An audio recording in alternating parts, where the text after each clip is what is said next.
Hello दोस्तों, आप लोगों ने इस विवाद के विषय में बहुत देखा व सुना होगा, लेकिन मैं आज आपको बताऊंगा चाइना ताइवान विवाद की इतिहास के विषय में। हाल ही में अमेरिकी कांग्रेस की अध्यक्ष नांसी पेलोसी की यात्रा पर यह विवाद बहुत ही तेज़ी से आग की तरह भड़कने लगा। हालांकि यह विवाद पुराना है, परंतु देखा जाए तो पिछले 25 वर्षों में यह किसी अमेरिकी राजनेता की पहली ताइवान यात्रा है एवं इस यात्रा के फलस्वरूप तनाव इतना ज़्यादा बढ़ गया कि युद्ध जैसी परिस्थितियाँ उत्पन्न हो गई। सो माय फ्रेंड, मैं सतगुरु प्रामाणिक आपका स्वागत करता हूँ योर एंड माइंड पर। तो शुरू करते हैं। इनका हिस्ट्री जानने से पहले आपको थोड़ा भूगोल भी जानना ज़रूरी है। ताइवान पूर्वी एशिया में स्थित कई छोटे बड़े द्वीपों का एक समूह है, जिसमें ताइवान सबसे बड़ा है। ताइवान संयुक्त राष्ट्र के बाहर एशिया की 5वीं सबसे बड़ी अर्थव्यवस्थाओं में से एक है। यह सर्वाधिक जनसंख्या वाला एक ऐसा देश है जो यूएन का सदस्य नहीं है, किंतु चीन के विपरीत ताइवान में बहुदलीय लोकतांत्रिक व्यवस्था है एवं इसकी राजधानी ताइपे है तथा मैंडरिन इसकी राष्ट्रीय भाषा है। और भी बहुत सारी भाषाएं ताइवान में बोली जाती है। इनमें प्रमुख स्वातो, अमाओय और हक्का इत्यादि भाषाएं बोली जाती है। ताइवान का उल्लेख चीनी इतिहास में 7वीं शताब्दी में मिलता है। प्राप्त प्रमाणों के अनुसार 7वीं शताब्दी में चीन की मुख्य भूमि से निकलकर कुछ लोग वर्तमान ताइवान के क्षेत्र में निवास करने लगे थे।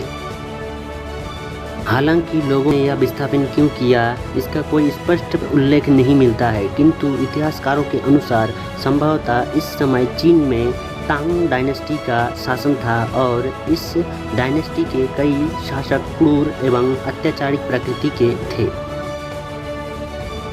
इसके बाद 1624 में चीन डचों का उपनिवेश बना और यह क्रमशः 1661 तक इनके अधीन ही बने रहे। 1616 के बाद डचों ने अन्य उपनिवेशों पर ध्यान केंद्रित करने के कारण चीन को एक प्रकार से स्वतंत्र कर दिया। इसी दौरान चिंग वंश की स्थापना हुई और वह समस्त चीन एवं ताइवान पर अपना शासन स्थापित करने में सशक्त हुए। एवं इसके पश्चात 1895 में चीन और जापान के बीच युद्ध छिड़ गया और जापान ताइवान वाले हिस्से पर अपना अधिकार कर लेता है। और इसी तरह द्वितीय विश्व युद्ध में भी जापान की पराजय हो जाती है तथा ताइवान पर चीन का पुनः नियंत्रण फिर से हो जाता है। एवं इसके पश्चात वर्ष 1949 में चीन में गृह युद्ध प्रारंभ हो जाता है तथा माओ जेडोंग के नेतृत्व में चीन में कम्युनिस्ट पार्टी का शासन स्थापित हो जाता है।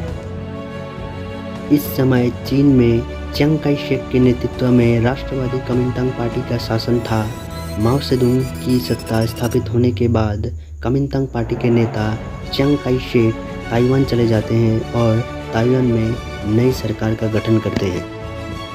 उल्लेखनीय है कि इस समय माओ जेडोंग ने ताइवान को नियंत्रण में लेने हेतु कोई गंभीरता नहीं दिखाई और मुख्यतः चीन की मुख्य भूमि पर अपना क्षेत्र बढ़ाने पर बल दिया। सत्ता में आने के बाद ही कम्युनिस्ट पार्टी ने चीन का आधिकारिक नाम बदलकर पीपल्स रिपब्लिक ऑफ चाइना कर दिया। वहीं ताइवान ने भी स्वयं का नाम बदलकर रिपब्लिक ऑफ चाइना कर दिया। साथ ही ताइवान द्वारा स्वयं को एक संप्रभु देश के रूप में घोषित कर दिया। हालांकि प्रायः सभी देशों द्वारा पीपल्स रिपब्लिक ऑफ चाइना को ही आधिकारिक मान्यता दी जाती है। इसे देखते हुए चीन द्वारा वन चाइना पॉलिसी की घोषणा की गई, जिसके तहत यह प्रावधान किया गया है कि जो भी देश चीन के साथ अपना कूटनीतिक संबंध स्थापित करना चाहता है, उसे ताइवान के साथ अपने संबंधों को समाप्त करना पड़ेगा। वन चाइना पॉलिसी मूलतः इस नीति में विश्वास करता है कि ताइवान और तिब्बत चीन के अभिन्न अंग है, जो कि कुछ समय के लिए मूल चीन से अलग हो गए हैं और इन्हें शीघ्र ही कूटनीतिक अथवा सैन्य तरीके से चीन में सम्मिलित कर लिया जाएगा। एवं वन चाइना पॉलिसी को 1971 में उस समय अधिक वैश्विक समर्थन मिलने लगा जब चीन और अमेरिका के संबंध प्रगाढ़ होना आरंभ हो गए। वस्तुतः चीन और अमेरिका के मध्य संबंध मधुर होने का सबसे बड़ा कारण उस समय अमेरिका द्वारा एक नए बाजार की तलाश किया जाना था। चूँकि उस समय चीन में जनसंख्या की वृद्धि दर अधिक थी, अतः चीन अमेरिका के लिए एक उचित बाजार था। वहीं चीन द्वारा अपनी वैश्विक भूमिका को बढ़ाने के लिए अमेरिका जैसा देश का समर्थन आवश्यक था। इसी समय अमेरिका के तत्कालीन राष्ट्रपति रिचर्ड निक्सन द्वारा ताइवान को संयुक्त राष्ट्र की सदस्यता से हटाने की बात कही गई थी एवं 1971 में चीन संयुक्त राष्ट्र सुरक्षा परिषद का हिस्सा बन गया और 1969 में ताइवान की संयुक्त राष्ट्र की सदस्यता रद्द कर दी गई। 1980 के दशक तक दोनों देशों के मध्य संबंधों में ठहराव आ गया। इसके बाद दोनों देशों के मध्य पुनः वार्ताओं का दौर प्रारंभ हुआ तथा संबंधों को सुधारने का प्रयास किया जाने लगा। इसी दौरान चीन द्वारा ताइवान के समक्ष एक देश दो प्रणाली की नीति प्रस्तावित की गई। इस नीति का मुख्य उद्देश्य ताइवान को चीन के साथ मिलाना था। इस नीति के तहत ताइवान को पर्याप्त स्वायत्तता देने की घोषणा की गई। साथ ही यह भी कहा गया कि ताइवान अपनी अर्थव्यवस्था का संचालन पूंजीवादी तरीके से कर सकता है एवं चीनी सरकार के हस्तक्षेप के बिना प्रशासनिक व्यवस्था का संचालन करने के साथ ही अपनी सेना भी रख सकता है। किंतु इसके लिए ताइवान को वन चाइना पॉलिसी की नीति को स्वीकार करते हुए गणराज्य का हिस्सा बनना होगा। किंतु ताइवान ने इस नीति को इस आधार पर अस्वीकार कर दिया कि ताइवान एक पृथक एवं संप्रभु देश है। हालांकि 21वीं सदी में चीन की अंतर्राष्ट्रीय स्तर पर बड़ी भूमिका के कारण वैश्विक स्तर पर ताइवान अलग पड़ गया है। ताइवान को एक संप्रभु राष्ट्र के तौर पर केवल उन्हीं थोड़े देशों का मान्यता प्रदान की गई है जिनके साथ चीन का दक्षिण क्षेत्र को लेकर विवाद चल रहा है या कुछ छोटे छोटे द्वीपों से है। उल्लेखनीय है कि अमेरिका और भारत जैसे देश द्वारा भी ताइवान को संप्रभु राष्ट्र के रूप में मान्यता नहीं दी गई है और दोनों ही देश वन चाइना पॉलिसी के समर्थक हैं। आखिर क्यों जरूरी है ताइवान चाइना के लिए? इस स्तर पर ताइवान इलेक्ट्रॉनिक्स उत्पादों जैसे मोबाइल, लैपटॉप्स, घड़ी, गेमिंग उपकरणों इत्यादि के निर्माण का केंद्र है। साथ ही चिप्स भी बनाती है। उदाहरणतः ताइवान की TSMC कंपनी पूरे विश्व की लगभग 50% से भी अधिक इलेक्ट्रॉनिक उत्पादों में प्रयुक्त होने वाले चिप का निर्माण करती है।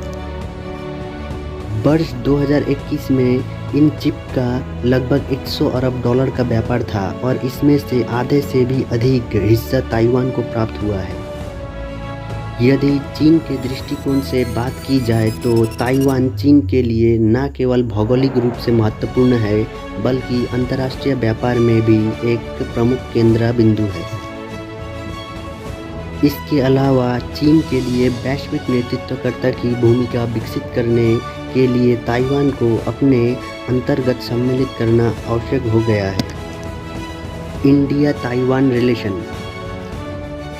भारत और ताइवान के बीच औपचारिक कूटनीतिक संबंध नहीं है क्योंकि भारत द्वारा वन चाइना पॉलिसी का समर्थन किया जाता है। इसका मूल कारण संभवतः ताइवान की तुलना में चीन का आर्थिक रूप से भारत के लिए अधिक महत्वपूर्ण होना है। साथ ही वैश्विक स्तर पर ताइवान की अपेक्षा चीन के साथ संबंधों को स्थापित रखना भारत के लिए अधिक प्राथमिकता का विषय बन गया है। तो दोस्तों वीडियो आज यहीं समाप्त करते हैं और हम लोग सभी कोई प्रेयर करेंगे कि युद्ध की स्थिति उत्पन्न ना हो, क्योंकि युद्ध होने से सिर्फ चाइना और ताइवान को लॉस नहीं होगा, इससे पूरे वैश्विक वर्ल्ड पर ही असर पड़ेगा। और अगर वीडियो अच्छा लगे तो लाइक, शेयर और सब्सक्राइब करने में कंजूसी बिल्कुल भी ना करें, ताकि हम आपके लिए आगे भी इसी तरह के वीडियो लाते रहें। तो हमें सपोर्ट करते रहिएगा। जय हिंद, जय भारत।